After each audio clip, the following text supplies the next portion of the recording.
Konnichiwa minasang, this is your Nihon Wanderer from Nihon Wonders. Mabalaan na nimo kung naana ka sa Aomori kung makita na nimo kaning magasilak-silak na mga mananap. Nebuta dahil ni guys, dili mabuta ha, nebuta. Mao lagi ng lisod pag way panot brush kay magpataka na lang luglitok. Gikan kog Aomori Station, padulong kog Hachinohe. By Shinkansen or bullet train, around 20 minutes lang biyahe.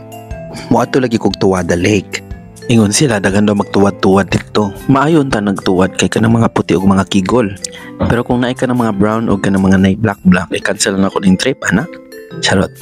Pag-abot na kog station, nag-book dayon kog bus. Bus ra pa yung transportation sa kong giadtuan. About 2 hours ang biyahe, pero on the way na ay mga nindot do kayo nga mga stopovers. Nag-ulan pa dyan ang tibagak. Gorge day akong atuan guys. Kanabi taong nasa Valley of Mountain, tapos na ay mga stream waters na makita niya kitid kay ang dalan. Mo na gorge o nakatuon pod mo no. Lahi man gud na gorge ang imong pasabot katumanggong oh George. Dira sa ekula na tag 250 ang 3 hours. Charot. First time po na ako diri sa Ores Gorge diri sa Aomori Ken. Na-amaze kay ko sa ko nakitaan. Mura kag naa sa Avatar. Taas-taas po na body of water mo makitaan diri. Pwede na ka makalaba, pwede ka ihi, pwede ka makalibang. Kabastos pa ninyo eh. Himuo naman in town na nimo og public toilet. Mo dyan ako ganahan diri sa nature sa Japan ay mga log houses na pwede nimo matambayan. Tambayan pa nalitok sa burikat. Unsa na inyo balay? Charot. In fairness na sila mga bicycle rentals. Sayang kay nag-ulan lang dyan atong adlaw. Kung gina-advise na ako mo ato mo diri fall kay guwapo kayo ang color sa mga dahon. Ni ato magkuko diri spring so green kayo ang ato ang bukid. Naay mga hidden waterfalls na imo makitaan or mga taki in Japanese. Takigan dyan na imong budlot nga mata kung makakita yung mainani. Pertitude kanindot, mura jud kag kanang naa sa Discovery Channel, charot. Naabot na jud ko sa last stop sa bus sa Tuwada Lake.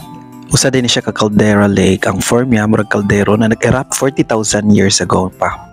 Well, sa akong paglibot-libot na ay kanang isa ka barko nga padulong diri. Modo na siya ang muhatod sa imo sa syudad sa Biringan, charot. Around the area na mga hotels, na mga nindot na restaurants ug mga coffee shops. Pwede po ka magpiknik-piknik dire pag good weather lang jud. Very calm and peaceful kay ang surrounding. Gibaktas na ko ang tumoy, akong gitan-aw kung pwede ba jud siya maliguan. Kay gusto ko maligo. Ni back out ko kay hinumduman ako si Manilyn Reynes katuya movie nga Undin. Sa sobra nako kahadlok ni sulod ko diri sila information house. Diri no makitaan ko unsa kadako ang tuwada. Wala kag nasa nature kani mga background music, ang mga dahon, mga animals nga nagpuyo diri dapita. Ug ilahad yung gi-preserve.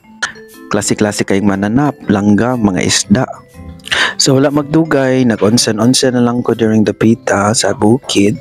Ug uli na lang po ko padulong sa Tokyo. Ja, mini braga mitag ko rite. Arigato gozaimasu. Chamata ne.